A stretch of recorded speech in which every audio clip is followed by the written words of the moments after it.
आज के स्प्रिता पहचान क्लासेस में मैं लेके आई हूँ दिगंत भाग 1 क्लास 11th बिहार बोर्ड के बच्चों का। आज मैं लेके आई हूँ काव्यखंड में पाठ 7 लेसन 7 तोड़ती पत्थर, जिनके कवि हैं सूर्यकांत त्रिपाठी निराला जी। और यह तोड़ती पत्थर जो कविता है वह उनके प्रमुख काव्य संग्रह अनामिका से संकलित है। हमने उनके कवि परिचय में हम देखेंगे आज के इस क्लास में कवि परिचय, कविता परिचय, उसके बाद प्रश्न अभ्यास।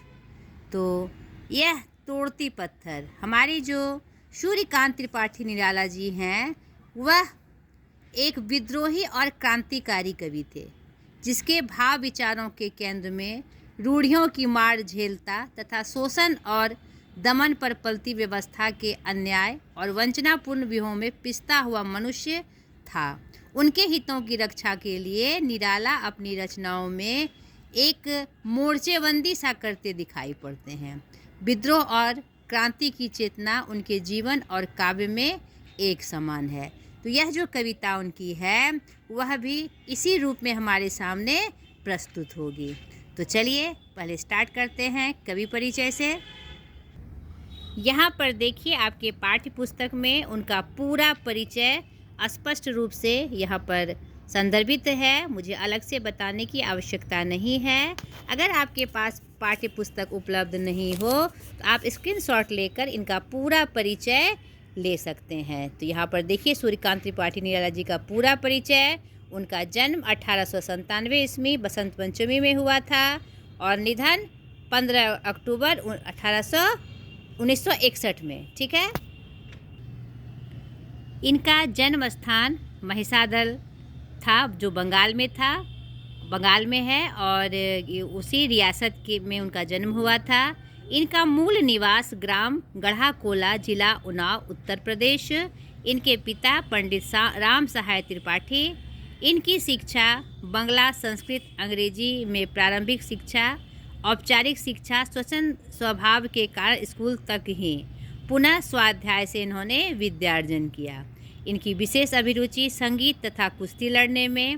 व्यक्तित्व भव्य गौर, कसरती शरीर, स्वाभिमान एवं आत्मगौरव से परिपूर्ण, तेज और ओज से प्रदीप्त व्यक्तित्व। पारिवारिक जीवन 14 वर्ष की वय में मनोहरा देवी से विवाह। रामचरित का नियमित पाठ करने वाली पत्नी की प्रेरणा से निराला की तुलसीदास की कृतियों में गहरी रुचि और तुलसीदास के काव्यों द्वारा ही हिंदी भाषा साहित्य में अनुराग। शीघ्र ही 2 संततियों रामकृष्ण त्रिपाठी और सरोज को छोड़कर पत्नी का निधन। 18 वर्ष की वय में पुत्री सरोज का निधन। पारिवारिक जीवन विपदाओं से घिरा रहा। पत्रकारिता, समन्वय, रामकृष्ण मिशन की पत्रिका, मतवाला, माधुरी, सुधा, जागरण से गहरी संबद्धता इनकी रही है। पहली कविता जूही की कली 1916 जो कि 1922 में प्रकाशित हुई। इनकी काव्य कृतियाँ देख लीजिए, उनकी जो प्रमुख रचनाएं हैं, कृतियाँ हैं, वह भी यहाँ पर स्पष्ट रूप से है। और निराला की रचनावली राजकमल प्रकाशन दिल्ली से 8 खंडों में प्रकाशित है। ठीक है। और सूर्यकांत त्रिपाठी निराला हिंदी कविता में ऐतिहासिक विकास में संभवतः गोस्वामी तुलसीदास के बाद प्रथम ऐसे कवि थे जो सबसे बड़े विभूति थे। ठीक है। तुलसीदास से इनकी तुलना की गई है। तो विशेष रूप से इनका परिचय हम और जान लें कि ये छायावाद के प्रमुख स्तंभ थे, यानी आधुनिक काल में का जो की प्रमुख धारा थी छायावाद, उनके वो प्रमुख स्तंभ थे। ठीक है। छायावाद के 4 स्तंभ हैं, जयशंकर प्रसाद, सुमित्रानंदन पंत, महादेवी वर्मा और सूर्यकांत त्रिपाठी निराला जी। इनका और विशेष परिचय आपके पाठ्य पुस्तक में सन्निहित है, आप उसे ज़रूर पढ़ें। और ना अगर नहीं है आपके पास तो आप जो मैं यहाँ पर आपको दिखा रही हूँ उससे आप स्क्रीनशॉट लेकर अच्छे से इनका परिचय पढ़ लें, ताकि इनके संदर्भ में आपको विशेष जानकारी प्राप्त हो सके। अब चलिए हम कविता में, अभी हमने आपको बताया कि ये जो प्राण निराला जी जो थे एक क्रांतिकारी कवि थे और उनका कवि मन वो यथार्थ की घटनाओं से चित्रित रचना करते थे। तो उन्होंने तोड़ती हुई एक यौवन से भरी स्त्री के रूप में भी उन्होंने उसके दर्द को समझा। कवि मन उसकी भावनाओं को समझते हुए एक प्रश्न चिन्ह हमारे सामने प्रस्तुत करते हैं।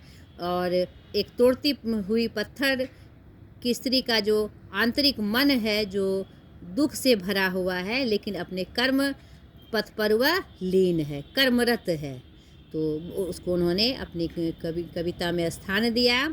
तो यह कविता उसी संदर्भ में आई है। ठीक है, एक निम्न वर्गीय स्त्री जो भरी दोपहर में एकदम गर्मी के मौसम में पत्थर तोड़ रही है अपने बड़े से हथौड़े से, और ऐसा प्रतीत होता है कि वह समाज में जो आर्थिक विषमता है वह उस पर भी प्रहार कर रही है। यहाँ पर इस बात का संकेत कवि यहाँ दे रहे हैं कि, और आप कविता की पंक्तियों के माध्यम से देखिए, आपको और स्पष्ट हो जाएगा। तोड़ती पत्थर, वह तोड़ती पत्थर, देखा उसे मैंने इलाहाबाद के पथ पर। वह तोड़ती पत्थर, एक तोड़ती पत्थर, एक स्त्री का वर्णन वह कर रहे हैं कि वह तोड़ती पत्थर उसे मैंने कहाँ देखा, इलाहाबाद के पथ पर मैंने देखा। क्या देखा, और आगे देखिए, कोई ना छायादार पेड़, वह जिसके तले बैठी हुई स्वीकार। यानी जहाँ पर वह पत्थर तोड़ रही है कोई छायादार पेड़ नहीं है, यानी या शायद कोई पेड़ हो लेकिन वह छाया नहीं दे रही है उनको, और वह उसी रूप में उसी स्थान को में पत्थर तोड़ना उसे स्वीकार है। पेड़ वह जिसके तले बैठी हुई स्वीकार है, यानी वो स्वीकार करके बैठी हुई है कि मेरी यही स्थिति है और मेरी यही गति है, और वह उसको सहर्ष से स्वीकार किए हुए है। श्याम तन भर बंधा यौवन, आगे उसके व्यक्तित्व की चर्चा करते हुए कवि कह रहे हैं कि उसका जो रंग है, तन का जो रंग है वह श्याम है, नहीं, या धूप में काम करते करते शायद उसका रंग श्याम हो गया है। भर बंधा यौवन, भर बंधा यौवन का तात्पर्य है वह पूरी तरह से एक जवान स्त्री है, एकदम यौवन से भरी हुई, एकदम भर बंधा यौवन मतलब अभी नई नई वह यौवन को प्राप्त हुई है, पूर्ण यौवन से भरी हुई है, युवा है एकदम। नत नयन, उसकी जो आँखें हैं झुकी हुई है, नत मतलब झुकी हुई है। प्रिय कर्मरत मन, और अपने कर्म के प्रति वो पत्थर तोड़ने का ही काम कर रही है, लेकिन वह उसके लिए प्रिय है, और वह मतलब पूरे मन से, कर्मरत मन मतलब पूरे मन से अपने कर्म को अंजाम दे रही है, काम कर रही है। गुरु हथौड़ा हाथ, करती बार बार प्रहार, सामने तरुमालिका अट्टालिका प्रकार। यहाँ पर एक सांकेतिक अर्थ में यहाँ पर कवि स्पष्ट कर रहे हैं कि वह एक बड़ा हथौड़ा हाथ में लिए बार बार प्रहार कर रही है, तोड़ रही है पत्थर को।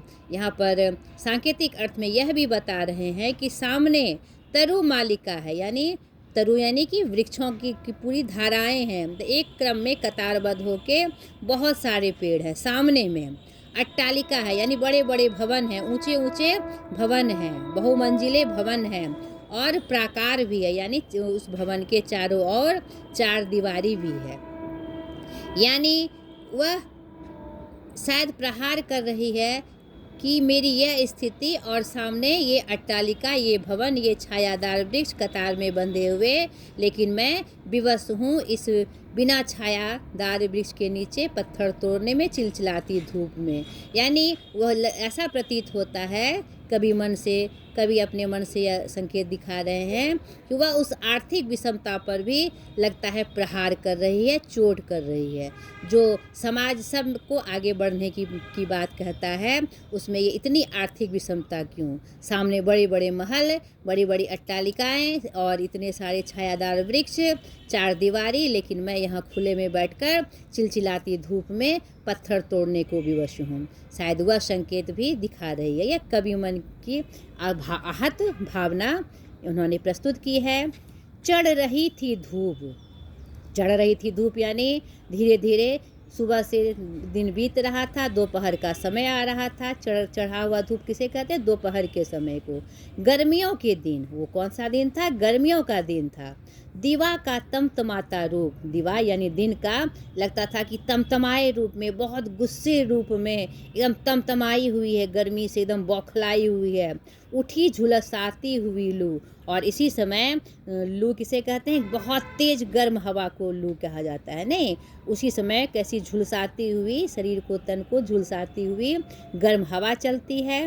रुई ज्यों जलती हुई भू, लगता था कि धरती पर रुई जैसे जलती हुई प्रतीत होती है, वैसे ही उस समय की स्थिति थी। गर्द चिनगी छा गई, और क्या कहते हैं, पूरी गर्द मतलब धूल, धूल जो है एकदम चिनगारी की तरह चारों तरफ छा गई। एकदम धूल भी उड़ रहे हैं, लू चलने से, गर्म हवा चलने से जो गर्द है, धूल है, मिट्टी है, चारों तरफ फैली हुई, वह चिनगारी के रूप में उड़ रही है। प्रायः हुई दोपहर वह तोड़ती पत्थर, वह उसी दोपहर में रोज, प्रायः रोज, प्रायः नहीं रोज, वह उसी दोपहर में तोड़ती हुई पत्थर वह अपना काम करती है, नहीं? आगे की पंक्तियाँ देखिए। देखता देखा मुझे तो एक बार, उस भवन की ओर देखा छिन्न तार, देखकर कोई नहीं देखा मुझे उस दृष्टि से, जो मार खा रोई नहीं। यहाँ पर उसकी जो आंतरिक दशा का वर्णन, उस जो मजदूरिन है जो पत्थर तोड़ रही है, उस स्त्री के आंतरिक दशा का वर्णन कवि कर रहे हैं कि जब मैं उस खड़े होकर मैं उसे देख रहा था, तो उसने भी एक बार मुझे देखा, देखते देखा मुझे एक बार, और फिर उस भवन की ओर देखा। और छिन्न तार, जैसे कि तंद्रा उसकी टूटी हो, नहीं? जैसे कि संगीत वाद्य यंत्र के या संगीत यंत्र के जैसे तार टूट जाते हैं, जैसे उसकी तार टूट गए हो, देख कर कोई नहीं, और देखा कि कोई नहीं है, जैसे वह मुझे बता रही हूँ कि कोई नहीं है जो मेरे इस कष्ट को समझे। उस भवन को, सामने भवन को, जो अट्टालिकाएं हैं, उसे देखकर शायद वह प्रश्न कर रही हो अपनी आँखों ही आँखों में कि देख कर कोई नहीं देखा मुझे उस दृष्टि से, जो मार खा रोई नहीं, कि कोई नहीं है इस मेरी इस दशा को का मतलब दूर करने के लिए। और उसकी स्थिति ऐसी थी जैसे उसे एकदम मारा गया हो, पीटा गया हो, दुख से एकदम द्रवित हो, और वह रो नहीं पाई हो, उसे रोने नहीं दिया गया हो। इसी दृष्टि से वह कवि को लगता है कि ऐसा ही प्रतीत वह हो रही है। आगे की पंक्तियाँ देखिए। सजा सहज सितार, सुनी मैंने वह नहीं जो थी सुनी झंकार, एक क्षण के बाद वह कांपी सुघर, ढुलक माथे से गिरे सिकर, लीन होते कर्म में फिर ज्यों कहा मैं तोड़ती पत्थर। और कवि ने महसूस किया, उस क्या कहते हैं, कवि मन ने उसके दर्द को, उसके निश्चल जो कर्म के प्रति जो उसकी आस्था थी, लेकिन मन में एक जो दर्द था, उस देखने में उन्हें एक संगीत सा महसूस हुआ, उन्हें वह झंकार महसूस हुई जो कोई दूसरा महसूस नहीं कर सकता था। सजा सहज सितार, यानी उनके अंदर एक सितार से बज उठे, और सहज, वह बिल्कुल सहज था, सहज रूप से उनके सामने यह सितार बज उठे। उसके जो जिस भाषा को सभी देख भी नहीं पा रहे थे, अनुभव भी नहीं कर पा रहे थे, लेकिन कवि मन के अंदर एक झंकार उठी उसकी उस स्थिति को देखते हुए, और उसका उनके प्रति क्या कहते हैं, वो आकर्षित हो गए उनके कर्म प्रियता से। और ये जो प्रश्न चिन्ह आँखों से उन्होंने उसे देखा, तो यह कवि का मन वहाँ पर क्या हुआ, बहुत ही एकदम क्या कहते हैं, व्यथित हो गया। और उनके अंदर का जो संगीत था, उन्होंने उसमें भी संगीत सा महसूस किया, एक झंकार सी महसूस की। सुनी मैंने वह जो नहीं जो थी सुनी झंकार, जो किसी ने जिसकी उस अंक झंकार को नहीं सुना, लेकिन अंदर से उसकी झंकार निकल रही थी, तुक के रूप में ही। और एक जो कर्म के प्रति जो उसकी आस्था थी, जो तल्लीनता थी, वह कवि मन में एक राग बनकर, एक सितार बनकर बज उठी, झंकृत हो चुकी।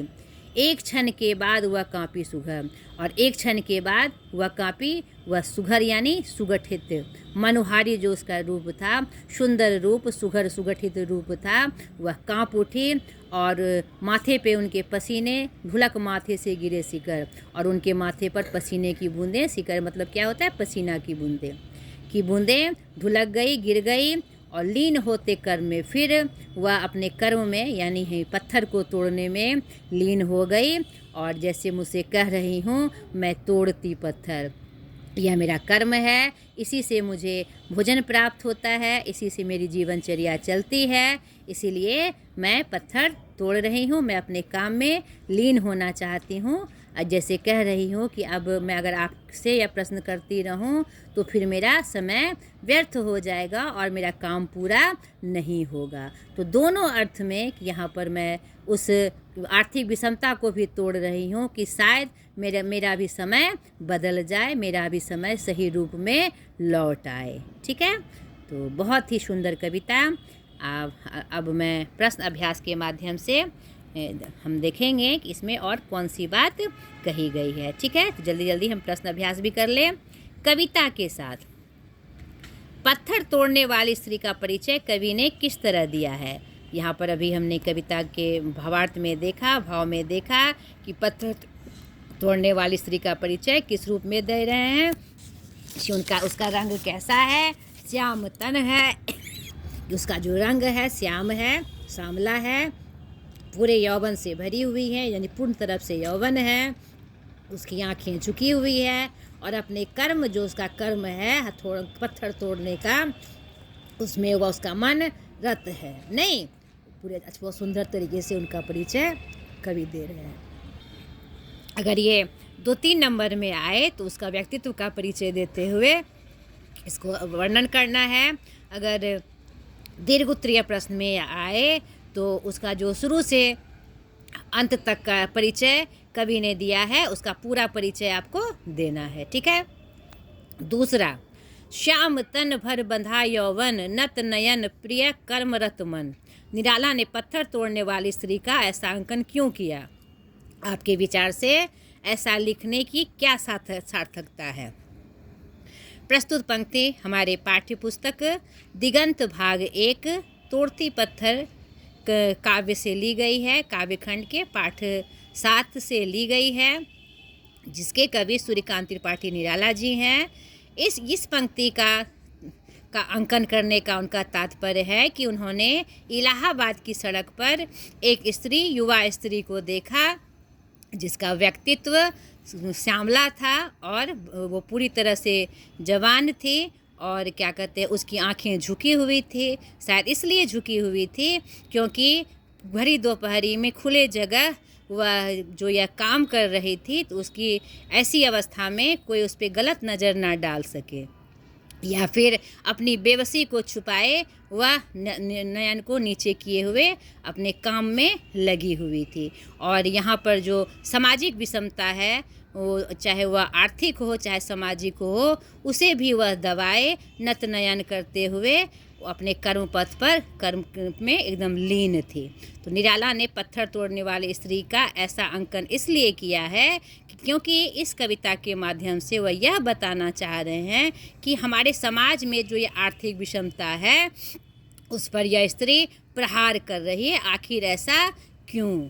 नहीं, वह पूरे यौवन में है और एक खुली जगह पत्थर तोड़ने का काम कर रही हैं, तो वह उसकी आंखें झुकी हुई है, आर्थिक विषमता से चलते हुए, सामाजिक विषमता के चलते हुए भी, और अपने आप को बचाए हुए कहीं किसी की गलत नज़र उस पर ना पड़ जाती है। मेरे विचार से ऐसा लिखना पूरी तरह से सार्थक है, क्योंकि इसकी जो वास्तविक स्थिति है और जो ऐसा होते रहा है, आप देखते होंगे ये विषमता आपको बहुत जगह दिखाई पड़ेगी। तो यहाँ पर अपने विषय वस्तु को स्पष्ट करने के लिए इस प्रकार का अंकन बिल्कुल सटीक है। तीसरा, स्त्री अपने गुरु हथेरे से किस पर प्रहार कर रही है? स्त्री यहाँ अपने बड़े हथौड़े से पत्थर पर प्रहार कर रही है।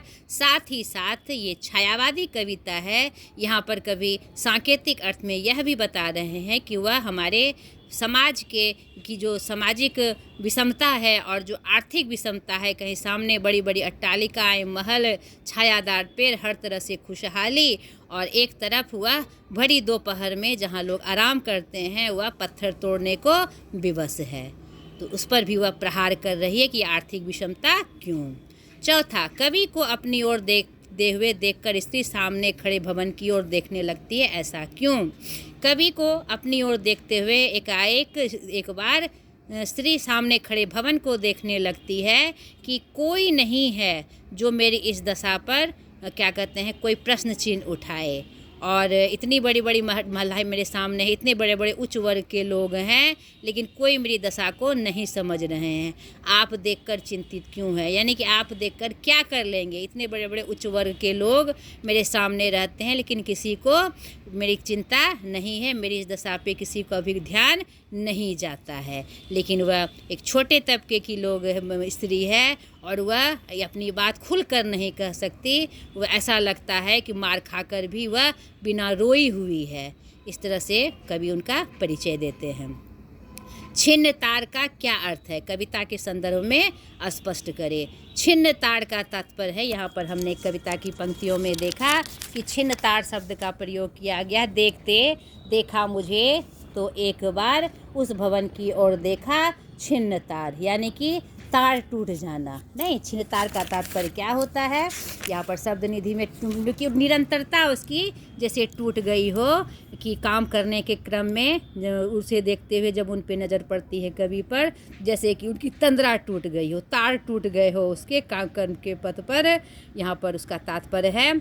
और कविता के संदर्भ में यह छिन्न तार शब्द का प्रयोग कवि ने किया है कि एक बार जब कवि उसे देख रहे थे तो उन एक बार कवि को देखकर जैसे अपने कर्म पथ से उसकी तंद्रा टूटी हो कि शायद कुछ क्या कहते हैं, कवि मुझे क्यों देख रहे हैं। फिर वह सामने भवन को देखकर एक प्रश्न चिन्ह के माध्यम से कवि को देखती है कि सामने इतने बड़े बड़े उच्च वर्ग के लोग हैं, लेकिन किसी को मेरी दुर्दशा पर नज़र नहीं जाती, कोई कुछ नहीं करते।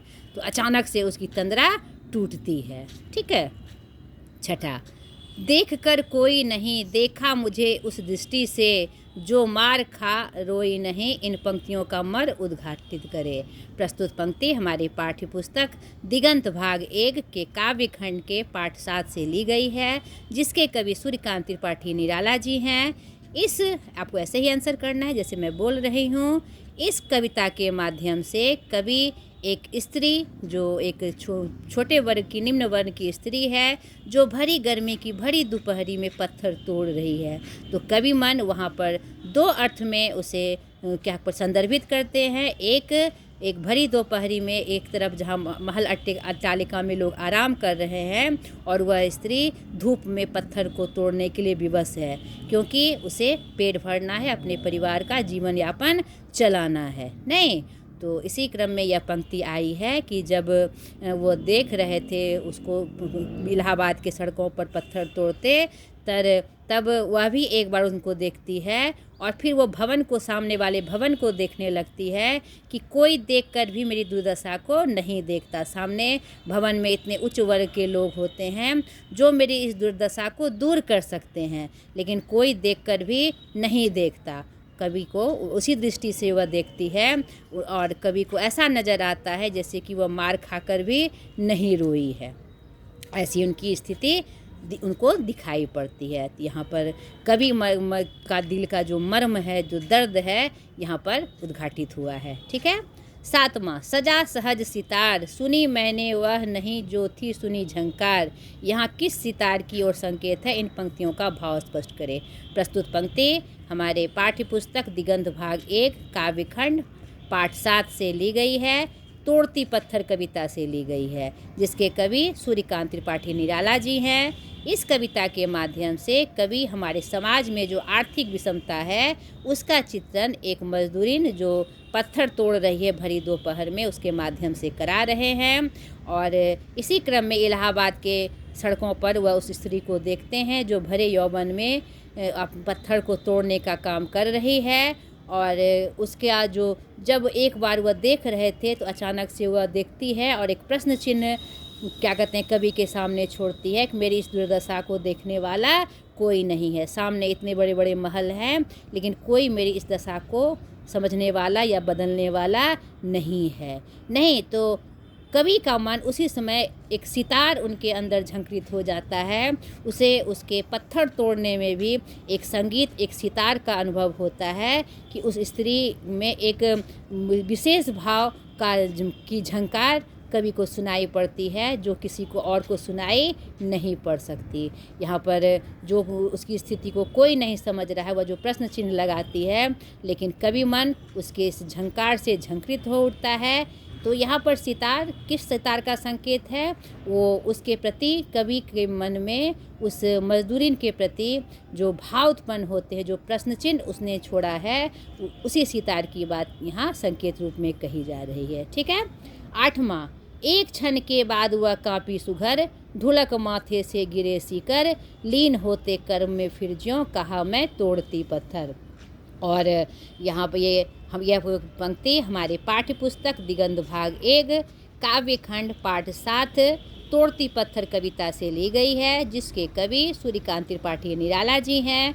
इस कविता के माध्यम से कवि एक इलाहाबाद की सड़क पर चिलचिलाती धूप में गर्मी की दोपहरी में तोड़ती पत्थर एक मजदूरिन का जिक्र कर रहे हैं। और यहाँ पर सांकेतिक अर्थ में जो हमारे समाज में आर्थिक विषमता है और सामाजिक विषमता है, उसका स्पष्ट चित्रण कर रहे हैं। उसी क्रम में जब क्या कवि उसे देखते रहते हैं, तो वह भी एक बार देखती है और सामने भवन को देखकर कवि के सामने एक प्रश्न चिन्ह लगाती है कि हमारी विषमता को देखने वाला यहाँ कोई नहीं है। सामने इतने बड़े बड़े भवन हैं, इतने ऊंचे ऊंचे वर्ग के लोग हैं, हर तरह से संपन्न हैं, लेकिन हमारी क्या कहते हैं, इस दुख का पारावार, जो हमारे अंदर दुख का पारावार है, उसे दूर करने की किसी ने चेष्टा नहीं की है। और एक क्षण के बाद क्या कहते हैं, वह क्या होती है, वह कांप जाती है। एक क्षण के लिए वह सुगठित, जो मनमोहनी रूप है, उसका सुघर मतलब क्या होता है, मनमोहित, मोहित करने वाला रूप, सुगठित, सुंदर रूप नहीं, सुभग रूप। तो वह एक मिनट के लिए वह कांप जाती है और उसके माथे से पसीने ढुलक जाते हैं, सीकर मतलब पसीना। और फिर वह लीन हो जाती है अपने कर्म में, जो पत्थर तोड़ने का उसका काम था। और जैसे कवि से कह रही हो कि मैं तोड़ती पत्थर, यह मेरा कर्म भी है, जिससे मेरी रोजी रोटी चलती है। और सांकेतिक अर्थ में मैं प्रहार कर रही हूँ, ताकि यह जोर से प्रहार कर रही हूँ ताकि हमारे समाज की जो आर्थिक विषमता है, सामाजिक विषमता है, वह भी दूर हो जाए। ठीक है। कविता की अंतिम पंक्ति है मैं तोड़ती पत्थर। इसके पूर्व 3 बार वह तोड़ती पत्थर का प्रयोग हुआ है। इस अंतिम पंक्ति का वैशिष्ट स्पष्ट करें। यहाँ पर आप देखेंगे कि यहाँ पर पूर्व में 3 बार वह तोड़ती पत्थर में कवि उस मजदूरिन के बारे में स्पष्ट बता रहे हैं कि वह इलाहाबाद के सड़कों पर ऐसे ऐसे पत्थर को तोड़ रही है। और क्या कहते हैं, पत्थर तोड़ने के बहाने वह कवि को ऐसा लगता है कि वह समाज की आर्थिक विषमता को तोड़ रही है, नहीं प्रहार कर रही है, अपने बड़े से हथौड़े से प्रहार कर रही है। और यह कविता की अंतिम पंक्ति में मैं तोड़ती पत्थर से यहाँ पर कवि स्पष्ट कर रहे हैं कि वह अपने कर्म पथ पर तल्लीन होने वाली स्त्री है, मजदूरिन है, अपने कर्म को विशेष स्थान देने वाली स्त्री है। और अगर संभव हो या नहीं हो, वह निश्चिंत है, पता नहीं, हमारी दशा यही है, हमारा भाग्य यही है। और उसे अपने कर्म से प्यार है, क्योंकि उसे उसी से उसकी रोजी रोटी चलती है। तो अंत में वह कवि को कहती है कि ये मेरा कर्म है, मुझे ये करना है, मैं पत्थर को तोड़ रही हूँ और आप भी अपना समय ना गवाते हुए जाएं, और यही मेरा भाग्य है। मैं प्रहार कर रही हूँ, शायद मेरी रोजी स्थिति इससे सुधर जाए, मेरी रोजी रोटी चलते रहे। और सांकेतिक अर्थ में वह समाज की विषमता पर भी प्रहार कर रही है कि शायद यह विषमता दूर हो जाए। ठीक है। 10वां कविता का भावार्थ अपने शब्दों में लिखे। तो मैंने पूरा भावार्थ आपको स्पष्ट कर दिया, आपको उसको लिखना है। अब कविता के आसपास देखिए कुछ बातें हैं सूर्यकांत त्रिपाठी निराला जी के बारे में, और कुछ करने के लिए एक्टिविटीज़ हैं, तो आप उसे खुद से करिएगा ताकि सूर्यकांत त्रिपाठी निराला जी के संदर्भ में आपको विशेष जानकारी प्राप्त हो सके। और ये आवश्यक भी है। नहीं, एक अच्छे सुघड़ रचनाकार के रूप में उनका परिचय हमें अच्छे से पता होना चाहिए, और ये आपके पाठ्य पुस्तक में भी है। नहीं, यहाँ पर और उन्हीं से संबंधित कुछ बातें हैं और उसी के बारे में यहाँ प्रस्तुति की गई है, आप इसे देख लीजिएगा। कोई दिक्कत हो तो मुझे कमेंट करके बताकर आप प्रश्न पूछ सकते हैं। अब मैं आपको भाषा की बात ग्रामर पोर्शन में बता दूं आपको, ताकि आपको बनाने में आसानी हो। निम्नलिखित शब्दों के पर्यायवाची लिखे। पर्यायवाची क्या होता है? उसी से मिलता जुलता शब्द पथ। पथ मतलब क्या होता है? रास्ता, मार्ग, राह, नहीं, पंथ आदि। पेड़, पेड़ यानी वृक्ष, नहीं, वृक्ष होते हैं, क्या कहते उसको, वृक्ष, पौधे, नहीं। दिवा, दिवा का मतलब क्या होता है? दिवस, ठीक है, दिवस, दिन, नहीं। और उसके बाद भू, भू मतलब पृथ्वी, अवनी, धरती, धरा, बहुत सारे पर्यायवाची रूप हैं इसके। पत्थर, पत्थर का शाब्दिक अर्थ क्या है? पाहन, पाषाण, नहीं, प्रस्तर, इसे क्या कहा जाता है? पत्थर का ये पर्यायवाची रूप है। उपल, नहीं, ये हमारा पत्थर का पर्यायवाची रूप है। गर्द, गर्द मतलब क्या होता है? धूल, धूल जिसको मिट्टी कह सकते हैं हम, नहीं। और रज, रजकण जिसको गर्दा भी बोल सकते हैं इसको, ठीक है। अब लास्ट है सुघर। सुघर मतलब क्या होता है? सुंदरता। मैंने अभी तुरंत इसका वर्णन किया। दिव्य, शोभायमान, शुभग यानी सुंदर, ठीक है। दूसरा, देखा मुझे उस दृष्टि से, यहाँ दृष्टि संज्ञा है या विशेषण? तो पहले आपको ये जानकारी होनी चाहिए कि संज्ञा किसे कहते हैं, विशेषण किसे कहते हैं। संज्ञा मतलब कोई भी नाम जो 5 रूप में बटा हुआ है, व्यक्तिवाचक, जातिवाचक, क्या कहते हैं, द्रव्यवाचक, भाववाचक और समूहवाचक में। और विशेषण क्या है? जो संज्ञा या सर्वनाम की विशेषता बतलाए, नहीं। तो यहाँ पर देखिए, देखा मुझे उस दृष्टि से, यहाँ पर दृष्टि किसी प्रकार की विशेषता बतलाई जा रही है? नहीं बतलाई जा रही है। तो यह मेरा क्या है? संज्ञा शब्द है, नाम है ये। यहाँ दृष्टि नाम के रूप में आई है। तीसरा, निम्नलिखित शब्दों से विशेष विशेषण अलग करें, यानी आपको यहाँ पर विशेषण शब्द से सजाना है, नहीं, क्या कहते हैं, वो विशेष विशेषण अलग करना है आपको, ठीक है। तो इसमें विशेष्य कौन होगा, विशेषण क्या कौन होगा? तो आपको मैं बता दूं, विशेषण किसे कहते हैं? जो संज्ञा या सर्वनाम की विशेषता बतलाता है। और विशेष्य क्या हुआ? जिसकी विशेषता बतलाई जा रही है उसे ही क्या कहा जाता है? विशेष्य कहा जाता है। अब देखिए, श्याम तन, श्याम मतलब श्यामला, तन, तन मतलब शरीर। यहाँ पर श्याम विशेषण शब्द है और तन क्या हुआ मेरा? विशेष। किसकी विशेषता बतलाई जा रही है? तन की, श्याम तन। तो तन यहाँ क्या हो गया? विशेष हो गया। नत नयन, झुका नयन, झुका शब्द यहाँ विशेषण है और किसकी विशेषता बतलाई जा रही है? नयन की। तो नयन क्या हो जाएगा? विशेष हो जाएगा। गुरु हथौड़ा, बड़ा हथौड़ा, यहाँ बड़ा विशेषण शब्द है और किसके लिए है? वह हथौड़ा के लिए, तो हथौड़ा विशेष हो जाएगा। सहज सितार यानी सहज रूप में, सहज यहाँ क्या है? विशेषण शब्द है और किसके लिए प्रयुक्त हुआ है? सितार के लिए, तो सितार क्या हो जाएगा? विशेष हो जाएगा। चौथा है, कविता से सर्वनाम पदों को चुन कर लिखे। तो यहाँ पर सर्वनाम किसे कहते हैं? जो संज्ञा के बदले प्रयुक्त हुए हो। तो यहाँ पर कविता में देखिएगा, संज्ञा के बदले में, नाम के बदले में किन शब्दों का प्रयोग हुआ है? वह तोड़ती पत्थर, नहीं, वह और भी शब्द आए होंगे, आपको उसको चुन कर लिखना है। पाँचवा, एक क्षण के बाद वह कांपी सुघर। यहाँ सुघर क्या है? यहाँ पर सुघर का तात्पर्य मैंने अभी पर्यायवाची में बताया। सुघर मतलब क्या होता है? सुंदरता, सुगठित, दिव्य, शोभायमान, नहीं, शुभग, सुंदर।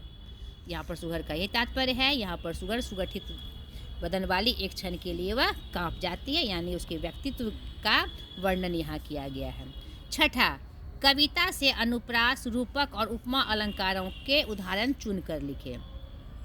अब अनुप्रास, इसके लिए आपको अनुप्रास अलंकार जानना होगा, रूपक अलंकार जानना होगा, उपमा अलंकार जानना होगा। तो मैंने अलंकार का विशेष वीडियो बनाया है, इसे आप जरूर देख ले। मैं प्रश्न के अर्थ में रूप में जो आया है मैं उसे आपको शॉर्टकट में समझा रही हूँ। अनुप्रास अलंकार, अलंकार 2 प्रकार के होते हैं, शब्दालंकार और अर्थालंकार। तो अनुप्रास अलंकार जो है शब्दालंकार का भेद है और रूपक और उपमा अर्थालंकार का एक रूप है। नहीं, तो अनुप्रास अलंकार वह अलंकार होता है जिसमें वर्ण की आवृत्ति होती है, एक बार, दो बार, दो से अधिक बार। फिर अनुप्रास के अलग अलग भेद है, लेकिन शॉर्ट में आपको क्या जानना है, वर्ण की आवृत्ति। आप देखिए कि कविता में वर्ण की आवृत्ति कहाँ कहाँ पर हुई है। नहीं, यहाँ पर आपको जहाँ पर वर्ण की आवृत्ति हुई वही आपका अनुप्रास है। यहाँ पर देखिए नत नयन, नौ नौ की आवृत्ति हुई है ना, हुई है ना। यहाँ पर और देखिए हथौड़ा हाथ, अनुप्रास अलंकार की आवृत्ति हुई है। ह और ह की आवृत्ति हुई है ना। ठीक है, तो इस तरह का आपको अनुप्रास अलंकार हुआ। और क्या दूसरा क्या था, रूपक अलंकार। रूपक अलंकार क्या होता है, यह अर्थालंकार का भेद है। रूपक अलंकार में किसी भी चीज़ को उस जैसा नहीं बनाकर उसी का रूप दे दिया जाता है। जैसे कि ऐसे समझिए, जैसे मैं चांद सा खिलौना लूँगा, चांद सा यानी चांद जैसा, लेकिन अगर मैं बोलूँ मैं चांद ही खिलौना के रूप में लूँगा तो वह क्या हो जाएगा, मेरा रूपक अलंकार। अब उपमा अलंकार क्या होता है, चांद जैसा। उपमा अलंकार में सा के साथ यानी तुलना की जाती है, दो चीज़ों के बीच तुलना की जाती है, तो वह मेरा उपमा अलंकार होता है।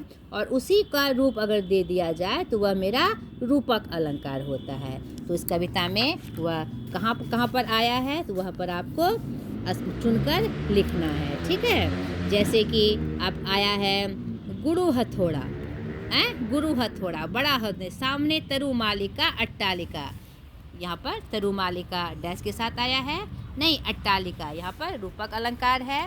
इसी प्रकार आप तुलना करते हुए जो मैंने परिभाषा बताई उसके अनुरूप आपको चुनकर लिखना है।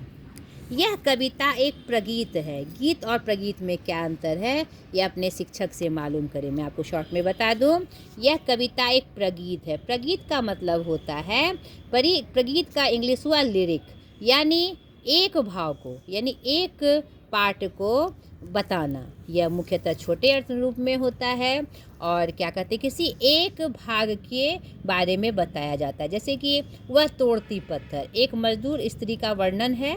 नहीं, यहाँ और गीत में क्या होता है, गीत में बहुत सारे प्रसंगों को जोड़कर एक गीत तैयार किया जाता है। और गीत में कुछ क्या कहते हैं रूप होते हैं जो अनिवार्य होते हैं। नहीं, गीत में आपका लय होना चाहिए, किस संदर्भ में गा रहे हैं वह विषय वस्तु होनी चाहिए गीत में, उसमें रस होना चाहिए, लय होना चाहिए, विषय वस्तु होनी चाहिए, जो कि प्रगीत में नहीं होता है।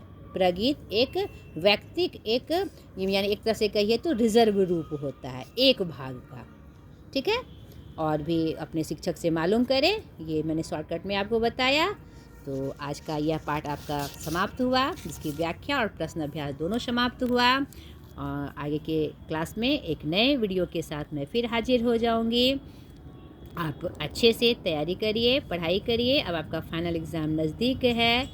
एक शुभकामना के साथ आज तक के लिए इतना ही। बाय।